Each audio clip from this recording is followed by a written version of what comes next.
से बतियाई, कैसे के बोला तो से बतियाई।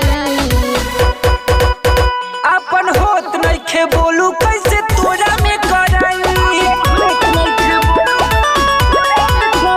रोजे रोजे बढ़ल जाता हो रिचार्ज के महंगाई। घरे बैठल बानी नइखे एको पैसा के कमाई। अपन होत नइखे बोलू कैसे तोरा में कराई।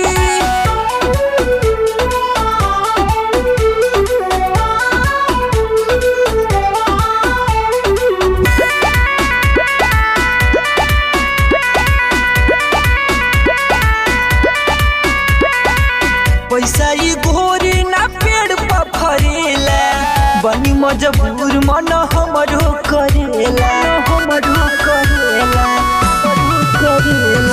लेले बड़ा फोन करी चार्ज कराई के, लेले रहला मजा तू हमके बोलाई के। रखतनी फोन माई जान जाई, रखतनी फोन माई जान जाई। अपन होत नइखे बोलू कैसे तोरा में कराई। रोजे रोजे बढ़ल जाता हो रिचार्ज के महंगाई। घरे बैठल बानी नइखे एको पैसा के कमाई। अपन होत नइखे बोलू कैसे तोरा में कराई।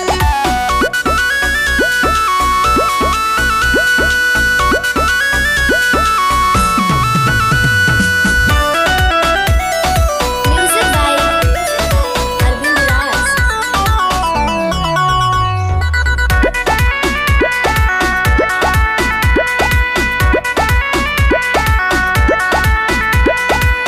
कुछ दिन जान तनी मन के मनावा, बनी परेशान जनी हमके सतावा। आहार के मुकेश जी बड़ा कंजूस हो, कहलो ना जी के साथे हम रहब खुश हो। आर के सुनील जी अब धोखा खाई, आर के सुनील जी अब धोखा खाई।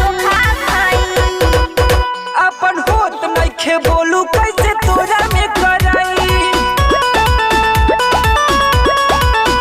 रोजे रोजे बढ़ल जाता हो रिचार्ज के महंगाई।